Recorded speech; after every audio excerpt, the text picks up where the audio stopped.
I love Elden Ring.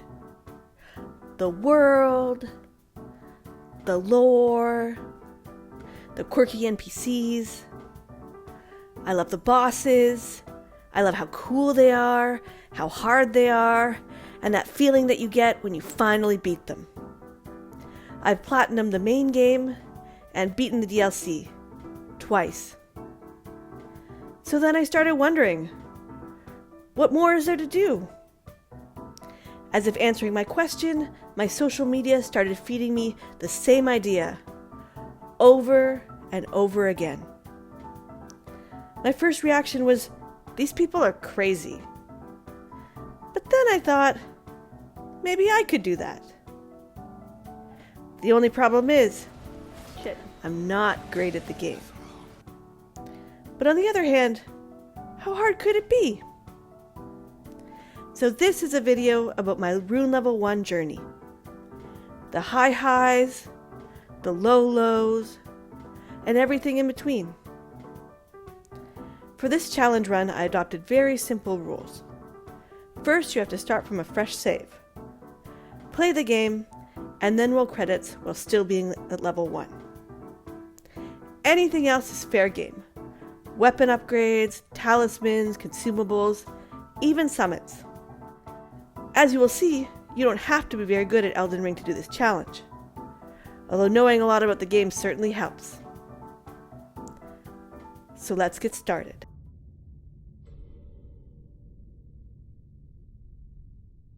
The fallen leaves tell a story. Elden Ring offers a large variety of starting classes, each with their various strengths and weaknesses. For a level 1 run, however, we have no choice. We have to start with the Wretch. The Wretch starts at level 1 with 10 points across every attribute. I carefully choose my avatar, someone who looks tough enough to withstand what lies before her. And I gave her a warrior's name, Karen. Then, dressed only in my underwear, my trusty club in hand, I set off to meet my destiny in the lands between.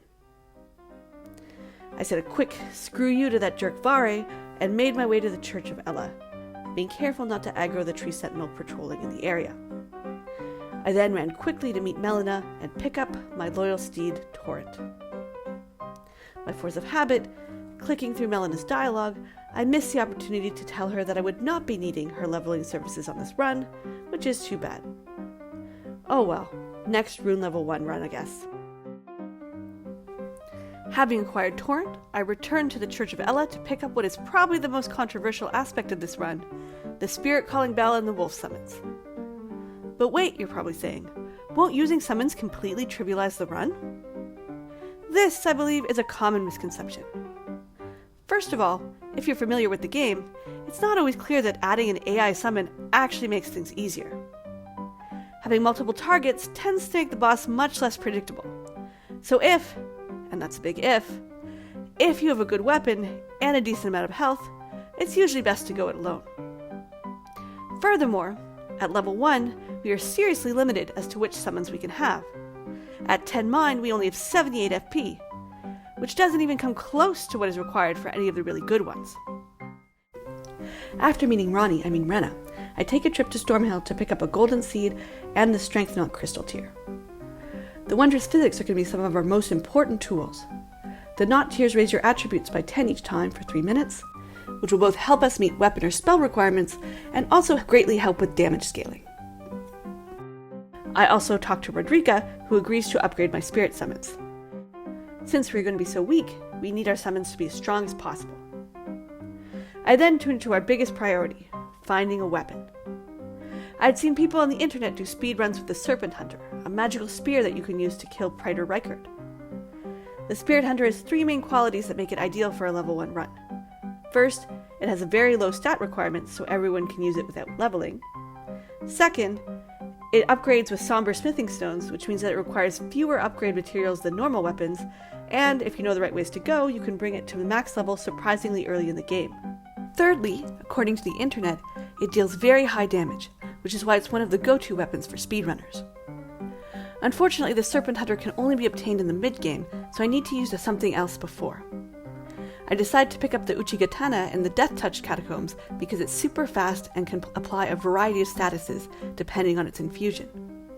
Part of my strategy in this level 1 run is to take advantage of status effects. If you can manage to apply Bleed or Frost to an enemy, then you deal damage that is based not on an absolute value, which probably sucks because you're level 1, but on a percentage of their total health. The bigger the health bar, the more damage you'll deal, independent of your level. Frostbite takes away 10% of a health bar and makes the enemy receive an extra 20% of damage for 30 seconds afterwards. For Bleed, it's around 15%.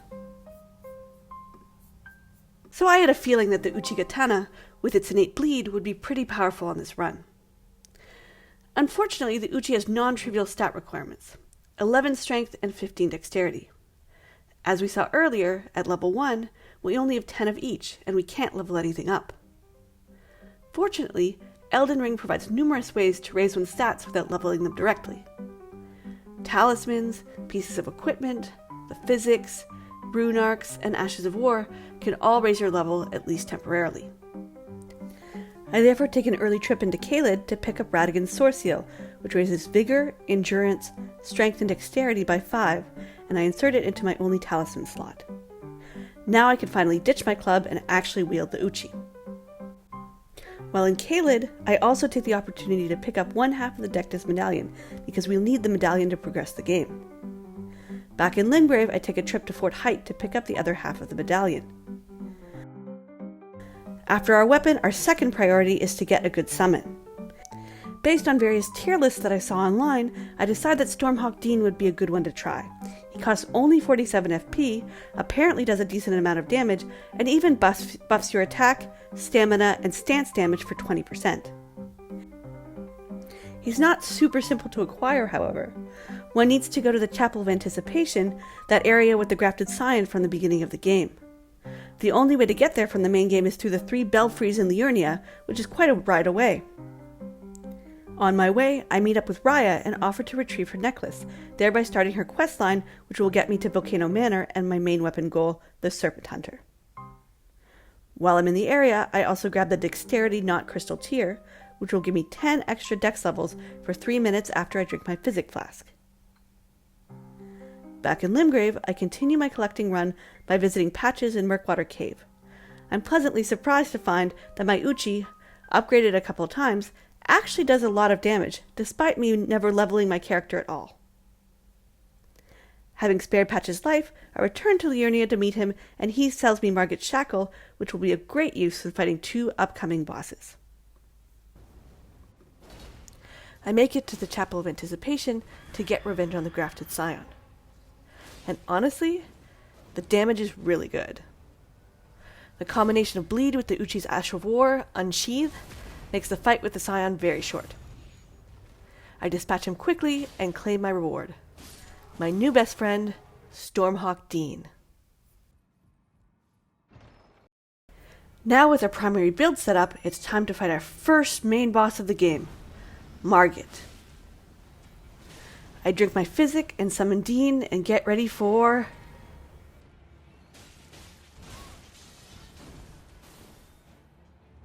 Well, actually, it's okay.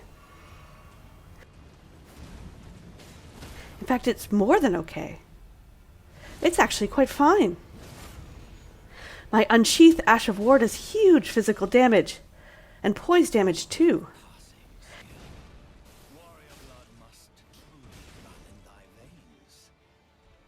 And Dean is just tearing it up.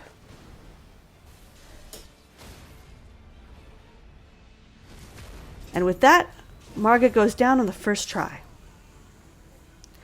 Now Margit is not a remembrance boss, but he's dropped something even more valuable in a Rune level 1 run, a talisman pouch.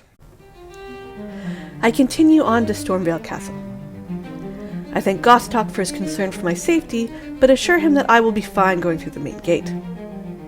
I then proceed to carefully panic roll up the staircase in order to tackle the first remembrance boss, Godric the Grafted. On my way up, I weigh the pros and cons of summoning Nefeli Lu to help with Godric. Although summons can do damage and draw aggro from the boss, When they are summoned outside the boss arena, they significantly raise the boss's health. So you really have to make sure that the AI that you summon is good enough to offset the increase in difficulty that they create. I end up deciding to summon Nefeli. She's a good fighter, and more importantly, if you summon her for Godric, she'll give you a talisman that increases your equip load. And I naively at the time thought that wearing good armor would be key in a level 1 run. Given how Dean and I destroyed Margit, I have high expectations for Godric.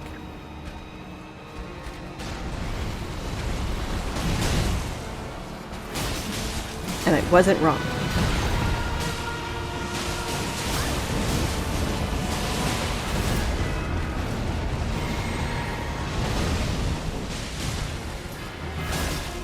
Nefeli is awesome, and she can even stagger him. The +7 Uchi does less damage than a Margit, but is still respectable.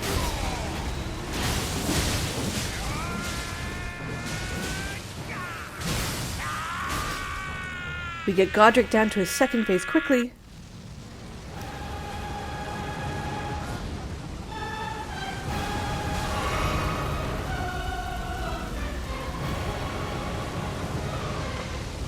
And his dragon cosplay phase doesn't last much longer.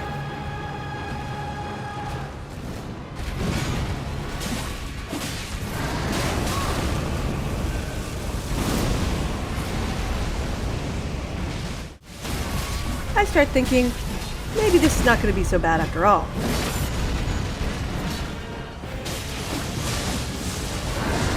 I am the Lord of these golden. Our damage was holding up so far, but how long would that last? I decided that I need to raise my stats a bit before trying another Remembrance boss.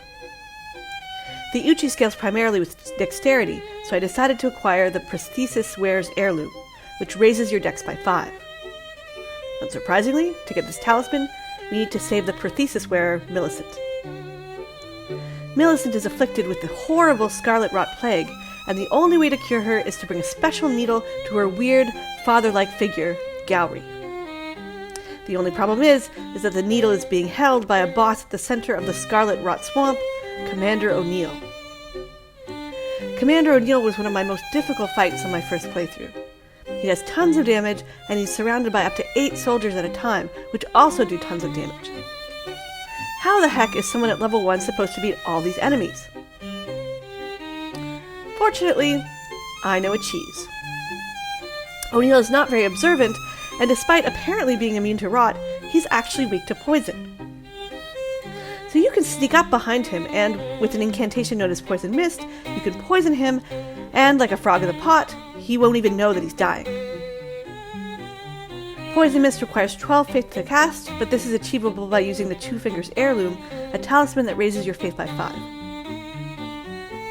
It takes a really long while, but the poison finishes off O'Neill without a problem, and he collapses, dropping the precious needle. I bring the repaired needle to Millicent, who cures herself and rewards me with the Prosthesis Wearer's Heirloom.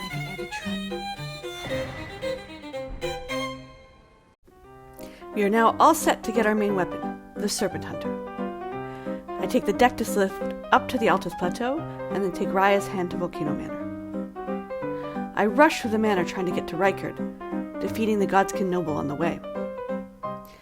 He's no big challenge for me and Dean, especially because, dressed in decent armor, I can still take a couple of hits before dying.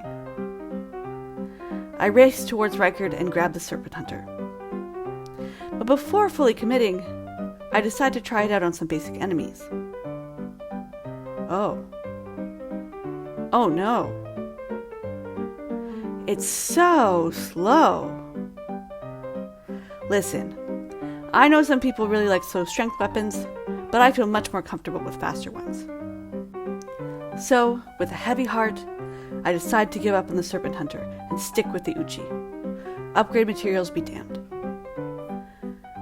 To enter the capital city and thereby progress the game, you need to kill 2 Remembrance bosses. We've already killed one, Godric, so now we have to make a choice between Rennala, Rykard, Radahn, and Mohg. A natural choice would be Rykard. We went all this way to get his stupid Serpent Hunter, so we might as well fight him.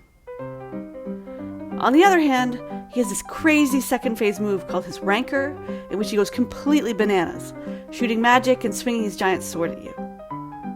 Since he scaled for the mid to late game, getting hit even once would definitely kill me, and I was seriously doubting my ability to no-hit this blasphemous snake.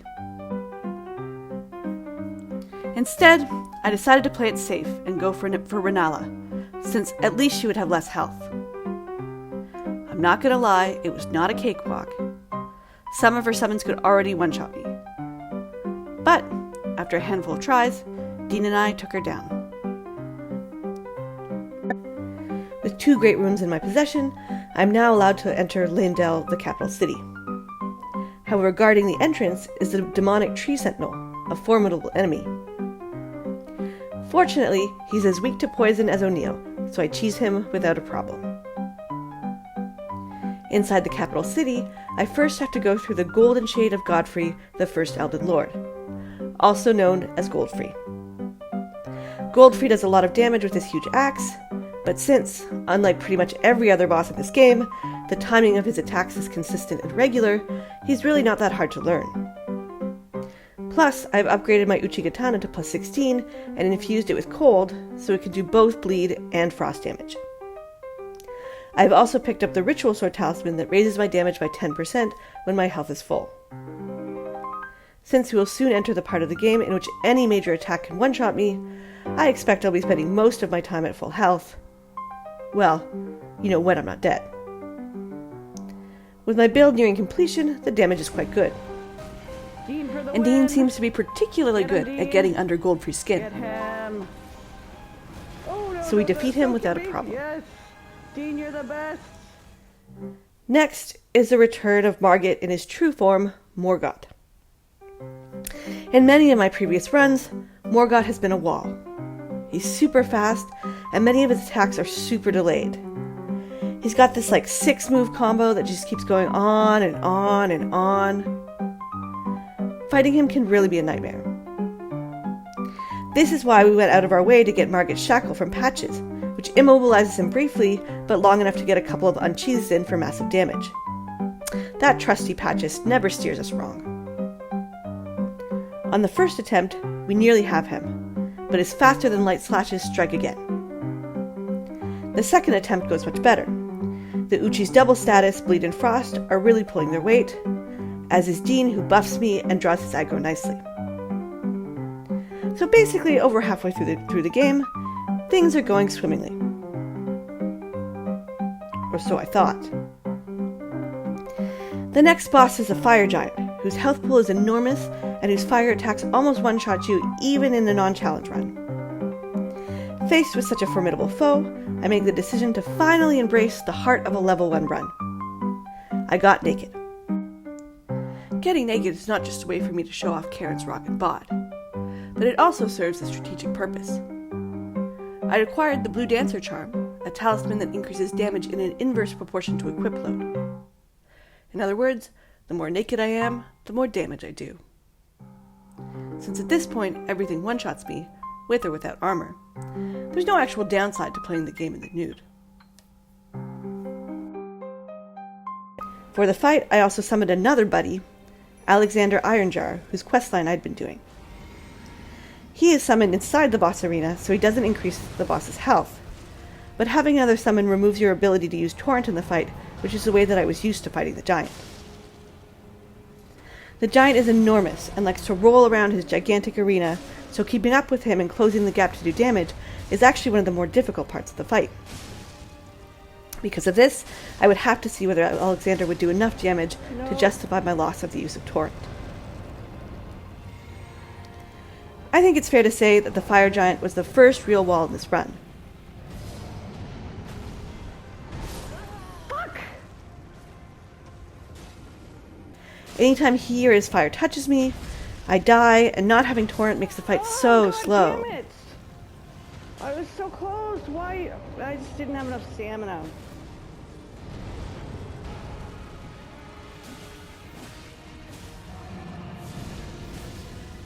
Eventually, however, I learned to avoid his shield bashes, stomps, fire bombs, randomly spawning fire pillars, and roly-poly rolls.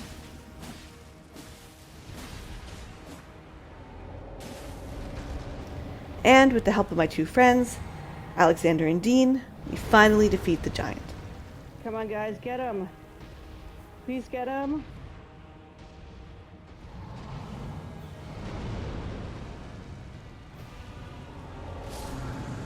Yes! Yes, my friends! My friends, you did it! You did it!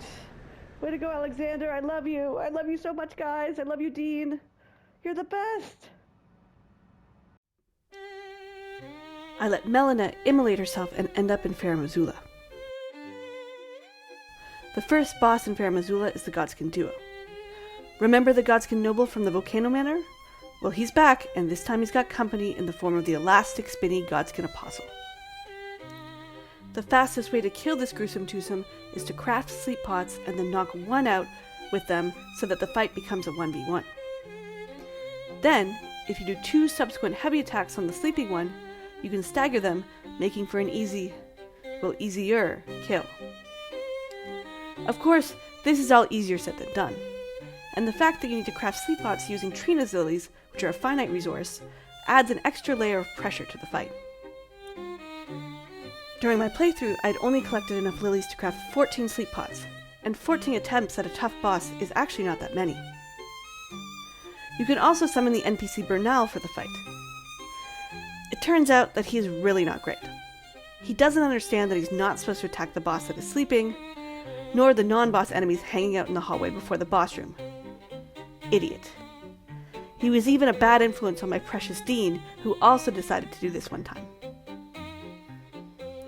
So, unlike Nepheli and Alexander, this is a case where summoning an NPC to help is not worth the boss's increased health. After I figured this out, things started to go better. It took almost all of my sleep pots, but we managed to defeat the Godskin duo. Please, please. No, please. And of course, Dean was the one that saved the day. The next boss in line is Malekith. But before we get to him, we need to do 2 things. First, we have to pay a visit to our old friend Alexander, who's waiting to fight us in what I think is the saddest duel ever.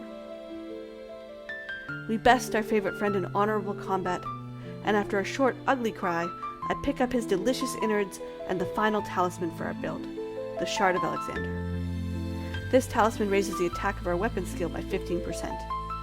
And since I've just basically been spamming Unsheathe this whole time, it's going to be extremely useful, and I replaced the Blue Dancer charm with it. The second thing we need to do is actually get to Malekith. Normally, you have to run through this awful corridor with lightning and birds pecking at you. I don't think I've ever done this hitless, and since we are in the endgame, we can't afford to get struck by lightning or pecked by a stupid bird.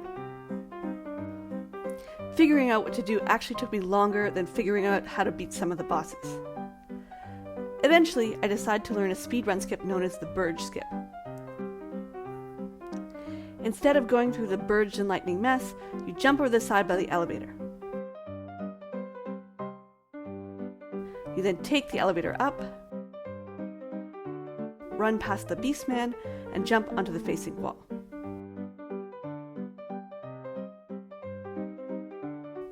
You then parkour along the wall, carefully jumping back onto the main path,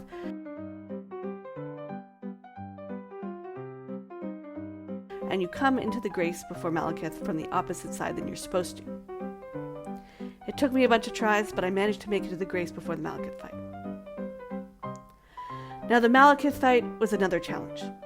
I quickly discovered that my bestest buddy Dean was a bit less useful than in other fights. I eventually decided that I need a summon that commands a bit more attention, so I give Dean some well-deserved time off and instead try the Great Shield Soldiers. The Great Shield Soldiers were a bit of a pain to acquire since they're located past Radon. There are 5 Great Shield Soldiers who can all withstand a serious beating thanks to, well, their Great Shields. They can actually be pretty aggressive, and if the boss is not looking at them, they throw frost pots at them to regain their attention. The Great Shield Soldier strategy works perfectly, and I am able to sneak up to Malekith and unleash Unsheathes to my heart's desire. With Malekith down, there's only 2 bosses left. The next one is the real Godfrey, the first Elden Lord, who, at half health, decides to let his hair down and transforms into the pro wrestler Hoaraloo.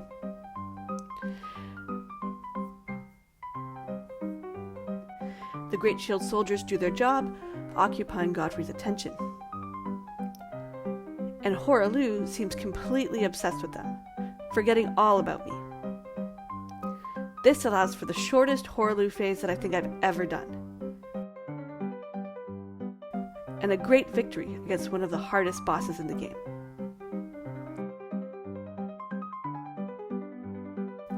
The Great Shield soldiers look just thrilled. I'm feeling pretty good going into the final boss, but I really shouldn't be. The final boss is a double header. First you fight Marika, who, spoiler alert, turns into Radigan, and then if you beat them, you go on to fight the Elden Beast, who is some kind of alien representative of a god. I don't really know. I need to watch more lore videos. I read that Radigan is weak to fire, so I changed up my build a bit and put a fire infusion on my katana, thereby making it scale with strength instead of dex. I substitute the talisman that increases my dexterity to one increasing my strength, and use the Flame Grant Me Strength incantation before the fight, which raises both my physical and fire attacks by 20%. The damage is decent, or at least it would be if this was a normal run and I could take a hit. Despite using the Opaline Bubble Tier, which negates damage by 90%, most attacks still one-shot me. And I get one-shot a lot. Unlike some of the other bosses that I'm more used to fighting, I never took the time to properly learn Radabeast's moveset. It's the final boss of the game, and by the time I get to it, I'm usually both fatigued and overpowered, so really learning how to dodge Radabeast's attacks was never necessary to beat them. And there are a lot of attacks. Radigan is super fast, can turn on a dime, and fly across the arena in a snap. That is when he's not actually teleporting. His attacks are often crazy delayed, and many create a kind of lava zone that will kill me instantly if I step on it. Despite this, I do manage to beat him a fair number of times. Only to die to Elden Beast almost immediately. Because Elden Beast has even more crazy magic and AoE attacks than Radigan. Faced with this enormous challenge, it was time to lock in and get good.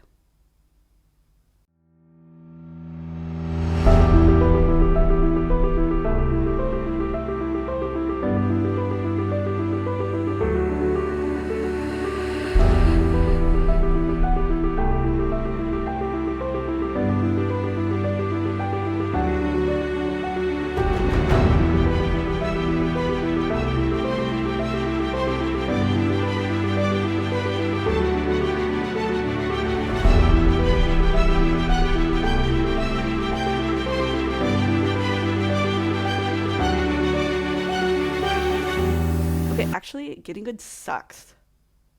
So I decided to quit. Well, at least for now. I'd stopped having fun hours ago, and besides, I have to get some practice in on the Nameless King before the Night Ring Network tests this weekend. I'll get that beast eventually, but it's time to get on with my life. So that's how my level 1 journey ends. At least for now. Taking stock, my biggest misconception starting this run was that I wouldn't be able to do much damage. But, although it kind of fell off in the end, it was relatively easy to overpower a lot of the bosses, even if you don't level your character. Using summons was a bit of a mixed bag, although Dean was a winner, and the Great Shield soldiers were pretty good too. So to answer the question posed at the beginning of the video, how hard is Elden Ring at Rune level 1 really? Actually, not that hard. Except for the final boss, which is impossible.